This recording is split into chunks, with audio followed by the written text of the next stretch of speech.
Assalamualaikum warahmatullahi wabarakatuh. Halo Sobat Muslim Cerdas, kembali lagi dengan channel Muslim Cerdas. Sobat, kali ini saya akan membahas tentang tokoh Wahabi yang telah membid'ahkan tentang Isra Mi'raj. Bukan Wahabi namanya, jika kalau mereka ngomong tidak seenaknya jidat sendiri. Lagi-lagi, dedengkot Wahabi ini bikin ulah, ya Ustadz Yasin Jawas ini mengatakan bahwa Isra Mi'raj tidak ada di dalam Islam dan itu merupakan perbuatan bid'ah. Ustadz yang satu ini tanpa pikir panjang selalu membid'ahkan apa yang menurut dia tidak cocok dengan pikirannya. Padahal Isra Mi'raj adalah salah satu peristiwa penting dalam sejarah Islam yang mengisahkan perjalanan rohani Nabi Muhammad SAW. Kisah perjalanan ini menjadi penting karena dalam peristiwa Isra Mi'raj, Nabi mendapatkan perintah dari Allah Subhanahu wa taala, yaitu perintah untuk menjalankan sholat 5 waktu. Oleh umat Islam, Isra Mi'raj diperingati setiap tanggal 27 Rajab tahun Hijriah. Berikut ini kisah perjalanan Isra Mi'raj Nabi Muhammad SAW. Peristiwa Isra Mi'raj merupakan suatu perjalanan spiritual yang diberikan oleh Allah Subhanahu wa taala sebagai hiburan bagi Nabi Muhammad SAW. Pasalnya, saat itu Nabi Muhammad tengah bersedih lantaran kehilangan pamannya Abi Thalib dan istrinya Khadijah. Untuk menghilangkan sedihnya, Nabi Muhammad diberi hadiah perjalanan Isra Mi'raj oleh Allah Subhanahu wa taala. Selain itu, perjalanan tersebut merupakan suatu pembuktian bahwa Nabi Muhammad mengikuti jalur para nabi terdahulunya. Ada beberapa versi terkait kapan tepatnya peristiwa Isra Mi'raj terjadi. Namun, umat Islam umumnya meyakini bahwa peristiwa ini terjadi pada 27 Rajab tahun 621 Masehi. Isra Mi'raj adalah perjalanan Nabi Muhammad SAW dari Mekah ke Madinah, Al-Aqsa di Yerusalem, hingga dinaikkan ke langit ketujuh atau Sidratul Muntaha. Peristiwa Isra Mi'raj digambarkan sebagai perjalanan fisik dan spiritual bagi Nabi Muhammad SAW. Dalam bahasa Arab, Isra berarti perjalanan di malam hari, sementara Mi'raj adalah kenaikan. Meski kerap dimaknai sebagai satu peristiwa, tetapi Isra dan Mi'raj sebenarnya terdiri dari dua bagian perjalanan Nabi Muhammad.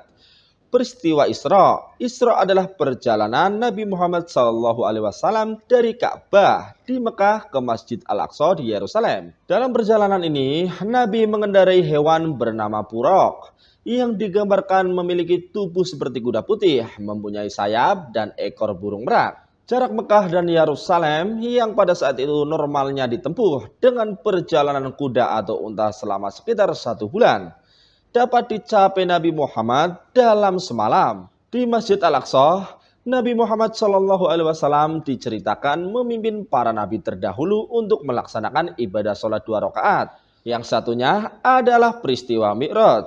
Mi'raj adalah perjalanan yang dilaksanakan Nabi Muhammad SAW dari Masjid Al-Aqsa naik ke langit ketujuh atau Sidratul Muntaha. Dalam perjalanan ke Sidratul Muntaha, Nabi Muhammad SAW bertemu dengan nabi-nabi terdahulu di setiap tingkatan. Dari 7 tingkatan langit sebagai berikut. Di langit pertama, Nabi Muhammad SAW bertemu dengan Nabi Adam. Di langit kedua, Nabi Muhammad SAW bertemu Nabi Isa dan Nabi Yahya. Di tingkatan ketiga, Nabi Muhammad bertemu dengan Nabi Yusuf. Di tingkatan keempat, Nabi Muhammad bertemu dengan Nabi Idris. Di tingkatan kelima, Nabi Muhammad bertemu dengan Nabi Harun. Di tingkatan keenam, Nabi Muhammad bertemu dengan Nabi Musa.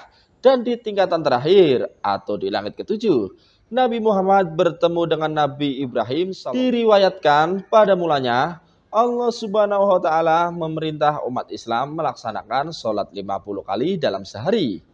Bayangkan, jika sehari kita melaksanakan sholat 50 kali, bagaimana? 5 kali saja tidak sholat, apalagi 50 kali. Waduh, Sobat Muslim Cerdas, Nabi Muhammad SAW pernah diingatkan oleh Nabi Musa bahwa jumlah tersebut terlalu besar, sehingga disarankan untuk meminta keringanan kepada Allah Subhanahu wa taala. Ketika sudah mencapai Sidratul Muntaha, Nabi Muhammad SAW mendapatkan perintah untuk mengerjakan sholat wajib 5 waktu. Peristiwa ini menjadi titik penting perjalanan Nabi Muhammad selama Isra Mi'raj. Sejak saat itu, umat Islam wajib menjalankan sholat 5 waktu dalam satu hari. Saat ini, Isra Mi'raj diperingati sebagai hari besar oleh umat Islam di seluruh penjuru dunia di samping hari raya Idul Fitri dan Idul Adha. Berbagai cara dilakukan umat Islam selama peringatan Isra Mi'raj seperti beribadah, melaksanakan syukuran hingga mengadakan pengajian. Pernyataan Ustadz Yazid Jawas pun yang membid'ahkan Isra Mi'raj dibantah telak oleh Buya Arasy. Pada kesempatan peringatan Isra Mi'raj, Buya Arasy mengajak umat Islam mengingat sejarah untuk dijadikan teladan dan contoh akhlak yang baik. Ia menceritakan sebelum terciptanya Nabi Adam ada satu kelompok api yang disebut Banul Jan atau penghuni kedua sebelum bangsa manusia lahir di bumi.